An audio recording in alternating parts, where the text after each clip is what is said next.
किमान इंग्रज ऐकून तरी घेत असतील, एवढं हे लोक ऐकून नाही घेत. मग मुलाच्या पुढे ती आहे, मग आपण दोघांना पण समान संधी द्यायला पाहिजे. आता तुला वाटते आपल्याला स्वातंत्र्य मिळाले जसं पाहिजे तसं मिळालं आहे? हा 50-50% आहे आता. तुम्ही तो झेंडा फडकवताना तुम्हाला वाटते का आपण हे रिस्पॉन्सिबल आहे पदाला तरच फडकावा, नसेल तर तुम्ही त्याला हात लावू नका. काही वर्ष लोक स्वातंत्र्याचा आनंद उपभोगत होते जबाबदारी झटकून, तर आता त्यांना जबाबदारीची सुद्धा जाणीव व्हायला लागलेली आहे आणि ही जेनजीनं करून दिलेली आहे. आणि नियमांचं जनता आणि सरकार दोन्हीकडे पालन होणं हे माझ्यासाठी स्वातंत्र्य आहे. मग ते प्रेशर घेण्यापेक्षा तुम्ही खुलके बोला. आताची जेनजी जे आंदोलन करायली ते त्यामुळे हे भेट नाहीत कुणालाच. नमस्कार दर्शक, तरुण भारतमध्ये आपल्या सगळ्यांचं स्वागत आहे. 15 ऑगस्ट स्वातंत्र्य दिन सर्व देशभरात उत्साहात आनंदात साजरा केला जातोय. 15 ऑगस्ट 1947 रोजी आपल्या भारताला इंग्रजांच्या अत्याचाराविरोधात स्वातंत्र्य मिळालंय. जवळजवळ 8 दशके पूर्ण झाले आहेत आपल्या भारताला स्वातंत्र्य मिळून, परंतु भारताला खरंच स्वातंत्र्य मिळालं का असा प्रश्नचिन्ह आता निर्माण होतोय. या संदर्भातच मी आपल्या तरुण पिढीशी बातचीत करण्यासाठी आलेले आहे. भारताला खरंच स्वातंत्र्य मिळालं काय, त्यांचे प्रश्न काय आहेत, त्या या स्वातंत्र्य दिनाकडे कसं बघतात, हेच मी या पिढीकडून जाणून घेणार आहे. यासाठी मी आलेले आहे कोल्हापुरातील शिवाजी विद्यापीठमध्ये. शिवाजी विद्यापीठ हे महाराष्ट्रातील सर्वात मोठं विद्यापीठ मानलं जातं. दरवर्षी हजारो विद्यार्थी इथं शिकून मोठी होतात आणि हे विद्यापीठातून आपले विद्यार्थी घडतात. ही जेनजी ही आजची पिढी आपल्या भारताचं भविष्य आहे. ही भारताचं भविष्य या स्वातंत्र्य दिनाकडे कसं बघतं, या स्वातंत्र्य दिनाबद्दल त्यांचं मत काय आहे, खरंच भारताला स्वातंत्र्य मिळालं का, याबद्दल त्यांना काय वाटतं हे मी जाणून घेणार आहे त्यांच्याकडून. चला, माझ्यासोबत विद्यार्थी आहेत. सुरुवात आपण मुलींपासूनच करूया, कारण की आता आपल्या देशामध्ये मुलींचा प्रश्न सध्या ऐरणीवर आहेत. नमस्कार, नाव का तुमचं? प्रज्ञा काळमडकर. काय वाटतं आपल्याला स्वातंत्र्य मिळालंय का, एक मुलगी म्हणून कसं बघताय? हो मिळाले.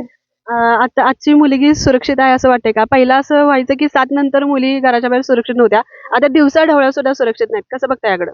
म्हणजे आता पण एवढ्या पण महिलांना सुरक्षितता नाही भेटली आहे. म्हणजे पहिला 7च्या आधी घराच्या बाहेर पडत नव्हते, हे बरोबर होतं. आता दिवसा ढवळे जरी बाहेर पडले ना तरी पण त्यांना असुरक्षितता लाभलेली आहे. यासाठी काय करायला पाहिजे सरकारने? ह्यांनी शासनाने कडक कारवाई केली पाहिजे, त्यांना सेफ्टीसाठी काहीतरी उपाययोजना केल्या पाहिजे. तुझ्यासाठी स्वातंत्र्य म्हणजे नक्की काय आहे?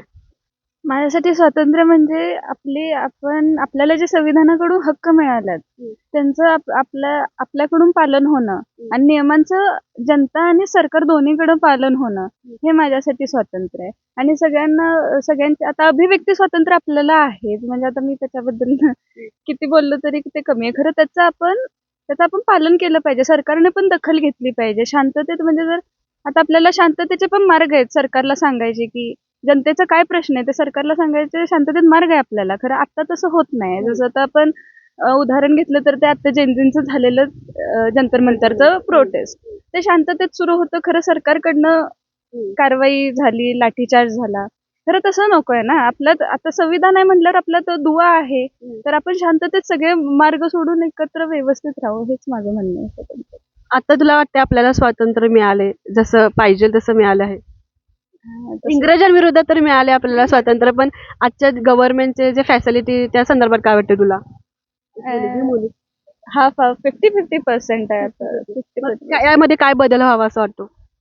बदल असं एवढाच की म्हणजे जे क्राईम होतात आणि त्याच्याबद्दल कारवाई होऊन, म्हणजे आता बाकीच्या देशात कोणी क्राईम केला तर साधा कचरा टाकण्याचा पण तिथे क्राईम आहे.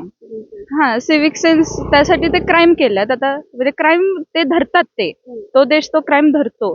सो मग आपण त्यांच्याकडे कडक कारवाई होता म्हणून तिथली जी जनता आहे ती करत नाही. त्यांच्याकडे सिव्हिक सेन्स सुद्धा आहे. अशा छोट्या तुम्ही जर कारवाई केला, म्हणजे कडक कारवाई केला तुम्ही, तर मग लोक पण सावधान राहतील ना, हे आपण करायला नको. किंवा आता असं धसदी नाहीये की बाबा हे केलं तर आपल्याला काही होणार आहे, हे अशी धसदी नाही उरलेली. स्वतःमुळे मुलींच्या शिक्षण व्यवस्थेवर पण आता खूप प्रश्नचिन्ह आहेत. मुलींना जसं फॅसिलिटी पाहिजे, शिक्षण पाहिजे तसं मिळत नाही. कितीतरी आता योजना लागू केलेल्या आहेत. मुलींना डिग्री वगैरे मोफत केले जाणार आहेत. कितीतरी नेत्यांनी घोषित पण केले. काय वाटते तुला याबद्दल? मला तर असं वाटतं की आता आपण इक्वॅलिटी म्हणतोय ना, तर हे असं फ्री मध्ये तुम्ही घेऊच नका. खरं इक्वल अधिकार द्या मुलींना. आम्ही असं म्हणत नाही की तुम्ही पूर्णच फ्री करा, आम्हाला सगळी सवलत द्या, नाही. मुलांबरोबर आम्हाला सुद्धा तेवढीच संधी द्या. आता आपण कॉर्पोरेट मध्ये बघतो तर मुलींना तेवढंच हे मिळत नाही. मुलांना एवढं वेतन फरक आहे आपल्याकडे. तर तो नको व्हायला पाहिजे, की इक्वॅलिटी ठेवा सगळ्याच बाबतीत, की असं तुम्ही जेंडर इक्वॅलिटी म्हणू नका, सगळ्या बाबतीत इक्वॅलिटी ठेवा तुम्ही. मगच ते स्वातंत्र्य मिळाल्यासारखंच आहे ना, की देश सगळा एकत्र पुढे चाललाय, कोण मागं कोण पुढं असं नाही. आता मी स्त्री भ्रूण हत्या, आता मुलींना गर्भातच मारलं जाते. कोल्हापुरात किती ते 300-350 केसेस समोर आल्यात. परत मुलींवर अत्याचाराच्या घटना सुद्धा घडत आहेत. याकडे मुलगी म्हणून कसं बघताय? मुलगी खरंच मुलींना स्वातंत्र्य आहे का? जगण्याचं स्वातंत्र्य आहे का? आता जगण्यावरच प्रश्नचिन्ह निर्माण होतं. कसं बघताय याकडं? आपण सामाजिक दृष्टिकोनाचा विचार केला तर सामाजिक म्हणजे पूर्वीच्या ज्या स्त्रिया होत्या त्यांना चूल आणि मूल एवढंच विषय होतं. त्यांना त्याच्या बाहेर काय विषयच नव्हतं. फक्त घरात जेवण बनवणे, मुलाबाळांना सांभाळणे एवढंच त्यांचा संसार होता. पण जर आपण आजचा विचार केला तर आज मुली बऱ्यापैकी मुलांच्या 100 पावलं पुढे आहेत. म्हणजे मग शिक्षणाच्या बाबतीत असू दे किंवा कामाच्या बाबतीत असू दे, म्हणजे जॉब वगैरे मुलांना भरपूर म्हणजे मुलींना भरपूर आहेत. पण आपण जर दुसऱ्या बाजूने विचार केला, मुलगी तेवढीच अनसेफ आहे. म्हणजे सेफ मुलगी नाहीच आहे तेवढी. आपण उदाहरणार्थ मुंबईला आता निर्भया पथक आहे. ते आता आजूबाजूला पण म्हणजे बाकीच्या पण राज्य, जिल्हे म्हणा तिथं पण आता सुरू झाले. मग ते त्यांनी एकदम कडक पकडावे. आणि ही स्त्री भ्रूण हत्या आहे हे म्हणजे मुलगी नको, मुलगा पाहिजे हे चुकीचं आहे. कारण आज आपण म्हणजे मी पहिल्यांदाच बोललो, की मुलगी कितीतरी पुढे आहे. मग मुलाच्या पुढे ती आहे. मग आपण दोघांना पण समान संधी द्यायला पाहिजे. समान म्हणजे वागणूक द्यायला पाहिजे, की बाई हा तू मुलगी आहेस, तू असं वागू नकोस. तू मुलगा आहे, तू असं असं वाग. असं करू नये. एवढंच माझं म्हणणं आहे. काय बदल करावे सरकारने यामध्ये? बदलाचा विषय असं म्हणता येईल, की दोघांना पण प्रत्येक गोष्टीत मग ते शिक्षण असू दे, जॉब असू दे किंवा इतर गोष्टी किंवा घरातली आपली वागणूक असू दे. मग ते शहर असू दे किंवा मग तो खेडेगाव असू दे. मुलांना ही समान म्हणजे वागणूकच दिली पाहिजे. नाहीतर आपला समाज सुधारणार नाही. एवढं मात्र नक्की आहे. मुलींची आपण बातचीत केलेली आहे. आता काही मुलं पण आहेत त्यांच्याशी पण जरा बातचीत करूया. सर, तुमच्यासाठी स्वातंत्र्य म्हणजे नेमकं काय? स्वातंत्र्य म्हणजे सध्याच्या काळात तर स्वतःचे दुसऱ्याच्या स्वातंत्र्यावर गदा न आणता स्वतःच्या स्वातंत्र्याचा उपभोग घेणे हा स्वातंत्र्याची खरी डेफिनेशन आहे. काय वाटतं आपल्याला स्वातंत्र्य मिळालं? आपल्याला स्वातंत्र्य मिळाले पण असं इंडिव्हिज्युअली पण ते सांगता येत नाही स्वातंत्र्य भेटले की नाही, ॲज अ स्टुडंट म्हणून किंवा ॲज अ समाजात वावरणारा व्यक्ती म्हणून. तर आजच्या तरुण पिढीकडं सोशल मीडियावर वाया गेलेली पिढी म्हणून बघितलं जातं आपल्या जेनजीला. कसं बघताय, याला काय सांगायचं तुम्हाला? सगळ्यात पहिले तर 1947 पूर्वी जे पिढी होती ती सर्वांमोठी होती. त्याच्यामुळे ती फक्त देशाचे स्वातंत्र्य हा मुख्य ध्येय धरून त्यांनी देशाला राजकीय स्वातंत्र्य मिळवून दिलं होतं. पण आता जी जेनझी आहे ती अभिव्यक्ती स्वातंत्र्य मागत आहे. फक्त स्वातंत्र्य हे राजकीय आणि भौतिक नसलं पाहिजे, तर स्वतःचं freedom of expression, freedom of living हे सगळं आपल्याला मिळालं पाहिजे. आता जेनझी प्रोटेस्ट झालं त्याच्यामध्ये काही कारण नसताना त्यांना लाठीचार्ज केलं. त्याच्यामुळे ते दबावलं गेलं. आपलं वक्त किंवा मत आपलं असू देत.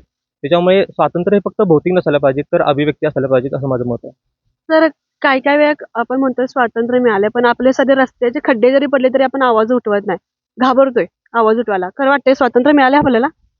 नक्कीच स्वातंत्र्य मिळाले. सगळ्यात पहिल्यांदा मी सांगेन की हजारो स्वातंत्र्य सैनिकांनी आपलं प्राण देऊन आपल्याला जे स्वातंत्र्य बहाल केलं त्यामुळेच तर आपण हे बोलू शकतोय. हे खरं स्वातंत्र्य आहे. आणि 1947ला आपल्याला त्यांनी दिलं. नागनाथ अण्णा नायकवडे असतील, जी.डी. बापू लाड असतील, महात्मा गांधी, जवाहरलाल नेहरू आणि तमाम असंख्य या स्वातंत्र्य सैनिकांनी आपल्याला स्वातंत्र्य दिलं. परंतु त्यांच्याकडून आपण फक्त स्वातंत्र्य घेतलं. त्यांनी जबाबदारी दिली ती मात्र घेतली नाही. ती जबाबदारी ही होती की आपल्या हक्कांसाठी आपण लढलं पाहिजे, आपल्या समस्यांसाठी आपण जाब विचारला पाहिजे सत्तेवर असणारे, मग तो कोणीही असो. तर ही जबाबदारी घ्यायला मात्र देशवासी विसरले असं मला वाटतं.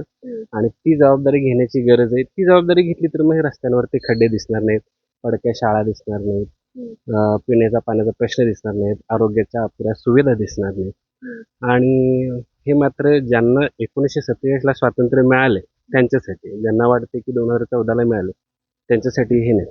यासाठी पहिल्यांदा ज्यांनी आपल्याला आयुष्याची, आपल्या जीवनाची तमा न बाळगता ज्यांनी अहोरात्र झटून हे देश स्वतंत्र करण्यामध्ये इंग्रजांच्यासाठी भांडले, त्यांचा पहिल्यांदा अभ्यास केला पाहिजे. तर आपल्याला त्याची जागृती होऊ शकते. आणि खरं तर त्यावेळेला इंग्रजांपासून स्वातंत्र्य मिळालं, पण इंग्रजी प्रवृत्तीपासून अजून तरी काही मिळाले असं मला वाटत नाही. कारण शासकीय कार्यालये असतील किंवा कुठल्याही संस्था असतील, शैक्षणिक संस्था असतील किंवा कुठेही ज्या खालच्या लेवलचा जो माणूस आहे त्याला प्रत्येक वेळेला सप्रेस करण्याचा प्रयत्न होतो, त्याचा आवाज दाबण्याचा प्रयत्न होतो. मग तो विद्यार्थ्याचा असेल, शासकीय कर्मचाऱ्याचा असेल, तहसील कार्यालयात असेल किंवा जिल्हाधिकारी कार्यालयात असेल. सामान्य माणसाचा आवाज जेवढा दाबता येईल तेवढा दाबण्याचा प्रयत्न केला जातोय असं वेगवेगळ्या बातम्यांमधून किंवा प्रकरणातून आपल्याला दिसतं. आता मी काही इंग्रजांच्या काळात नव्हतो, पण मला वाटत नाही की त्यावेळेला किमान इंग्रज ऐकून तरी घेत असतील जेवढं हे लोक ऐकून नाही घेत.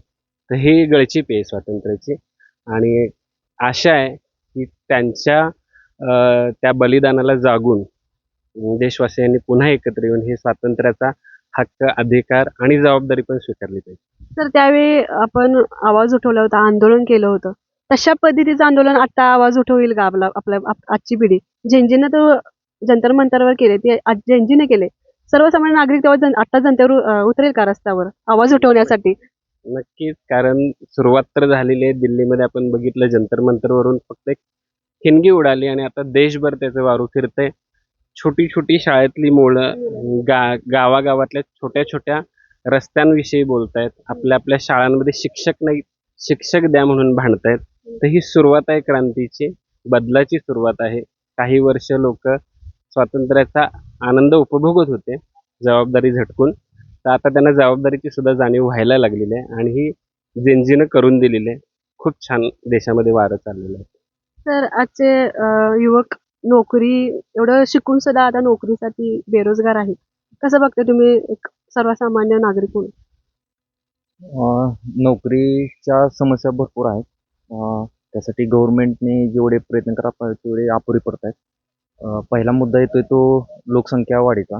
लोकसंख्या वाढीमुळे जेवढी अपेक्षित रोजगार निर्मिती आपल्या देशामध्ये व्हायला पाहिजे तेवढी सध्या तरी होताना दिसत नाही.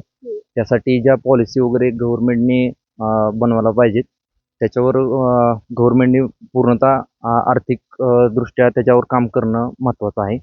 आणि पॉलिसी बनवताना अशी बनवली पाहिजे की जे जगामध्ये जे नवीन नवीन उपक्रम येत आहेत त्याला अनुसरून आपल्या अर्थव्यवस्थेमध्ये किंवा शिक्षण प्रणालीमध्ये असे बदल केले पाहिजेत की स्किल वर्कर जे अपेक्षित आहेत पुढच्या उद्योगधंद्यासाठी, त्यासाठी आपल्या शिक्षण व्यवस्थेमध्ये रिफॉर्म्स केले पाहिजेत. आणि तशा प्रकारचं स्किल दिलं तर उद्योगांना अपेक्षित जे लेबर पाहिजेत तर ते तशा प्रकारे भेटू शकतात. ह्या दृष्टीनं आपल्या गव्हर्नमेंटने पॉलिसी अशी बनवली पाहिजे आणि शिक्षण व्यवस्थेमध्ये पण तसं इम्प्लिमेंट केलं पाहिजे असं माझं म्हणणं. तर काय वाटते, स्वातंत्र्य मिळाले आपल्याला? मला बेरोजगारीबद्दल बोलायचं आहे. जे आपले नरेंद्र मोदी असतील, मुख्यमंत्री देवेंद्र फडणवीस असतील, यांनी काय करायला पाहिजे? हे रिस्पॉन्सिबल आहेत. यांना आपण निवडून का दिलंय? यांनी मुद्दे म्हणजे बेरोजगारी असेल, पायाभूत सुविधा असतील, यांच्याकडे बघून आपण यांना सत्तेवर बसवलं. तुम्ही रिस्पॉन्सिबल आहे प्रत्येकाला. आपण प्रत्येकाने त्यांना म्हणजे आपण ज्यांना निवडून दिले, आमदार असतील, खासदार असतील, नगरसेवक असतील, जे आपले स्थानिक सगळे असतील, हे रिस्पॉन्सिबल आहेत. उद्या जो झेंडा फडकवणार आहे, जे झेंड्याला आपल्या ध्वजाला हात लावणार आहेत, त्यांनी स्वतःला लायक आहे का? आपण ह्यांना सगळ्याला जबाबदार आहे. तुम्ही तो झेंडा फडकवताना तुम्हाला वाटते का आपण हे रिस्पॉन्सिबल आहे पदाला, तरच फडकावा. नसेल तर तुम्ही त्याला हात लावू नका आणि त्या पदावर रिझाईन करा. पण याला सर आपण स्वतः जबाबदार आहे. मग आता हे ठिणगी जी पडली जंतर मंतरवर ती बेरोजगारीचीच आहे. हे सध्या बेरोजगारीचा सध्या 8.6 रेशो आहे. हो, वाढत गेलेला आहे. सध्या आकडेवारी खरी नाही आहे. ही फक्त जाहिरातबाजी सरकार आहे. वरून ते खालून पूर्ण जाहिरातबाजी सरकार आहे.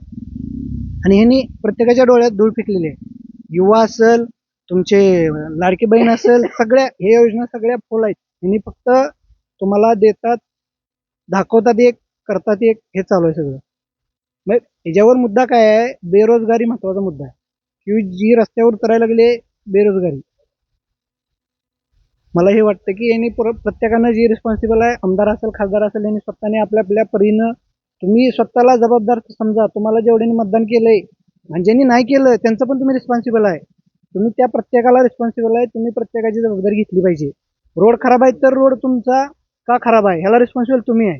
युवा रोडवर आहे तर तुम्ही त्याला जबाबदार आहे. दुसरे जबाबदार कोण नाहीत. आम्ही तुम्हाला मतदान दिले, तुम्ही तिथं मांडायचा आहे प्रश्न. तुम्ही जर तिथं गप्पच बसत असाल विधानसभेत, चुकीची गोष्ट आहे. खासदार म्हणून तुम्ही दिल्लीला पाठवले, कशाला पाठवले तुम्हाला? दुसरे एक जण बोलतो आणि तुम्ही फक्त बाहेर बाक वाजवता आणि कुठं काय करता. तुम्ही स्वतः मुद्दा मांडा ना. तुम्ही तुमच्या मग तुम्ही खासदार केलंय, तुम्हाला तुम्ही तुमचे मुद्दे मांडा तुमच्या मतदारसंघातले. देशाचा एकच मुद्दा नाही, तुमच्या बी मतदारसंघात काही मुद्दे आहेत त्याच्यावर तुम्ही बोला. तुम्ही ते बोलत नाही, कारण तुम्ही एका दडपणाखाली आहे प्रत्येक जण, असं मला वाटतं. आणि जे रिस्पॉन्सिबल आहेत त्याला युवकांनी असेल, प्रत्येक सामान्य नागरिकांना असेल, प्रत्येकाने ते बोललं पाहिजे, प्रत्येकाने विचारलं पाहिजे. सहज असे म्हणले की बाबा आपण ज्याला रिस्पॉन्सिबल त्याला विचारलं पाहिजे जाऊन. स्वातंत्र्य तर मिळालंय, स्वातंत्र्य उत्सव साजरा तर करायचाच आहे उद्या. नागरिकांनी काय करावं? जबाबदार नागरिकांना, प्रत्येकानं आपण ज्याला वोट केलंय ना, वोट तुम्ही केलंय तर त्याला विचारा जाऊन, भिवू नका. महत्वाचं काय, पॉलिटिकल प्रेशर असतो. जेव्हा आता बाईट देताना सध्या माणसं घाबरतात का, उद्या मला पकडतील, मला काहीतरी करतील. अरे ते पकडण्यापेक्षा आता इथं मरण चालू आहे, त्या पकडण्यापेक्षा सध्या रोज मरतोय माणूस. मग ते प्रेशर घेण्यापेक्षा तुम्ही खुलके बोला. आताची जे आंदोलन करायला ते त्यामुळंच ते भेद नाहीत कुणालाच, आणि भेदचं पण गरज नाही. तुम्हाला स्वतःचे अधिकार आहेत, हक्क आहेत, तुम्ही त्यानुसार तुमच्या ह्यानं विचारू शकताय, असं मला वाटतं. आणि शेवटी स्वातंत्र्याच्या शुभेच्छा सगळ्याला. स्वातंत्र्य दिन साजरा करताना एवढ्या रिस्पॉन्सिबिलिटी असतात. सर, आता आपण आपलं धर्मनिरपेक्ष देश म्हणून आपण बघतो, पण कुठे ना कुठेतरी धर्माचं राजकारण चालू असं वाटत नाही का? हो, नक्कीच. उद्या 15 ऑगस्ट आहे आणि स्वातंत्र्य होऊन आपल्याला 79 वर्ष कंप्लीट झालेत. म्हणजे आता 80 वर्ष होणार आहेत. तुम्ही बोलले धर्म स्वातंत्र्य, नक्कीच कुठेतरी डिस्क्रिमिनेशन होतंय. आता जंतर मंतरवर आपण पाहिलं आंदोलन, अभिजित दीपके यांनी आंदोलन केलं, तर लोक काय करतात की कुठला कास्ट आहे, बरोबर, याची जाती काय आहे, नंतर याची चौकशी करायची. म्हणजे धर्म स्वातंत्र्य पहिले ठीक होतं. आता आपण कुठेतरी गेलं पॉलिटिकल याच्या अँगलनं जरी विचार केला, प्रश्न जरी विचारले, तरी अरे हा कुठला कास्ट आहे, घरची चौकशी करणार. म्हणजे एवढे वर्ष होऊन पण आपण अजून त्याच परिस्थितीमध्ये. म्हणजे इंग्रज ठीक होते ना, ते समजून घेत होते, त्यांची बाजू ठीक आहे, लोकांची जे बाजू होती ते ऐकून घेत होते. हे काय करतात, आताचे काय करतात, आपण निवडून देतोय, बरोबर, आपण त्यांना रिझर्वेशन मधून निवडून देतो, एसटी झालं, एससी झालं, पण ते आपली बाजू मांडतंय का? नाही मांडत आहे ना, बरोबर आहे ना, नाही मांडत आहे. का होते असं? आपण पण त्याच्यामध्ये जिम्मेदार आहे, बरोबर आहे ना. पण जास्त जिम्मेदार कोण आहेत, तर लोकप्रतिनिधी आहेत, बरोबर आहे. प्रत्येक ठिकाणी हा तो कास्ट, हा कास्ट आहे, हे कास्ट आहे. म्हणजे इक्वलिटी आपण बोलतो ना, कलम 14, इक्वलिटी कुठे आहे? फक्त आपण वाचतोय, फंडामेंटल राईट्स वाचतोय, इम्प्लिमेंटेशन होते का? नाही होते, फक्त वाचतोय. आणि ते आपल्याला शिकवलं जाते, त्याबद्दल कोणी बोलतच नाहीये. त्यामुळे हे सर्व चुकीचं आहे, ते थांबायला पाहिजे कुठेतरी. सर, मला आणखी विचारायचं आहे, जर इंग्रज आपल्या अजून सत्ता आपल्या इंग्रजाची असती तर आताच आपला भारत देश कसा? नक्कीच वाटतंय सुधारणा झाली असती. कारण इंग्रजांनी सुधारणा पण केलेत, पण त्यांनी काय केले, आपल्याला 150 वर्ष राज्य केल्यामुळं काही त्यांचे कायदे पण होते की असे होते, स्ट्रॉंग होते. म्हणजे आता रोलेट कायदा असेल, कोणालाही अटक करणे, कोणालाही कधी काही करणे, आणि त्याच्या विरोधात त्यांना हे नव्हता, विचारायचा अधिकार नव्हता. मग त्याच्यासारखंच चालू झालं आता. म्हणजे रिस्पॉन्सिबल जे आहेत ना, ते रिस्पॉन्सिबिलिटी घेणं गेले. याला काय करावं? आपण 5 वर्ष ह्यांना निवडून देतो, पण ते 5 वर्ष नाही, 1च वर्ष हे दाखवतात आम्ही आहे आमदार खासदार, पण पुढची 4 वर्ष नाही, परत राहिलेलं 1 वर्ष आलं की बरोबर आम्ही आमदार खासदार आहे. 3 वर्ष बाकीचे मधले 3-4 वर्ष एक कुठं जातात. निवडून यायचं म्हणलं की तेवढ्यापुरतं येतात तुमच्यापाशी की बाबा आम्ही आमदार आहेत, माझे आमदार कोण असेल ते येतो, प्रचार करतो, तुम्हाला भूल थापा बळी सगळं करते. त्यावेळेस तुम्हाला सगळं वाटत असतं ह्यो प्रतिनिधी आहे आपला, पण ह्योच प्रतिनिधी 4 वर्ष परत तुम्हाला घरात घेतो. घरात म्हणजे काय विचारायला गेला तर तुम्ही कोण, तुम्ही आमदार आहे, पण निवडून तुम्हीच दिलंय. हे मुद्दे आहेत. उद्या आपण देशाला स्वातंत्र्य मिळून 79 वर्ष पूर्ण झाली आहेत. उद्या आपण 80वा स्वातंत्र्य दिन साजरा करत आहोत. आणि मला असं वाटतं की 1947च्या आधी जो संघर्ष होता आणि 1947 साली देश स्वतंत्र झाला, तो संघर्ष पाहता त्यावेळी आपण आपल्या भूमीसाठी आणि आपल्या भूमीवरती आपला हक्क असावा म्हणून संघर्ष करत होतो. त्यानंतर संघर्षाची स्वातंत्र्याची व्याख्या ही बदललेली दिसून येते आणि त्यानंतर आपण गरिबी असेल, बेरोजगारी असेल आणि निरक्षरता असेल यासाठी संघर्ष केला. त्यावेळी राजकीय संघर्ष आणि सांस्कृतिक संघर्ष झालेला दिसून येतो आणि त्यासाठी आपण स्वातंत्र्य त्यावेळी मागितलं गेलं. पण स्वातंत्र्याची व्याख्या ही 2026 साली पूर्ण बदललेली लक्षात येते. जसं की आता डिजिटल युग चालू झालेलं आहे, AIचं आहे आणि आपण असं म्हणतो इन्फॉर्मेशन ऑर्गॅनिझम, जी की माहिती खोटी माहिती असते, नेरेटिव्ह असतो, ती माहिती आपण निर्जीव मानत होतो. ती माहिती आता सजीव स्वरूपात प्रत्येक ठिकाणी समाजात फिरत राहते आणि आपला विचार कुठेतरी थांबला जातो. यासाठी मला वाटतं की ह्या सर्वांपासून स्वातंत्र्य मिळणं आवश्यक आहे. त्यामध्ये आपल्याला डेटा मायनिंग असेल किंवा डेटाचं वसाहतीकरण झालेलं दिसून येतं. ते कुठं थांबणं किंवा ती खरी माहिती आपल्यापर्यंत पोहोचणं गरजेचं आहे आणि आपल्या विचारांना आणि मनाला कुठंतरी स्वातंत्र्य मिळणं गरजेचं आहे असं मला वाटतं.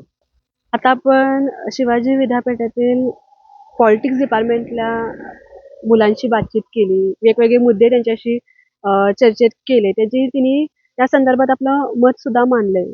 स्वातंत्र्य दिन म्हणजे काय हे तिने आपल्याला सांगितलेलंच आहे. पण तुम्हाला काय वाटतंय स्वातंत्र्य दिन म्हणजे काय? तुम्ही स्वातंत्र्य दिनाकडे कसं बघताय आणि तुम्हाला खरं वाटतंय भारताला स्वातंत्र्य मिळालंय हे मला कमेंट्समध्ये नक्की सांगा. कॅमेरापासून सुरेश पाटीलसह मी नीता पोद्दार, तरुण भारत, कोल्हापूर.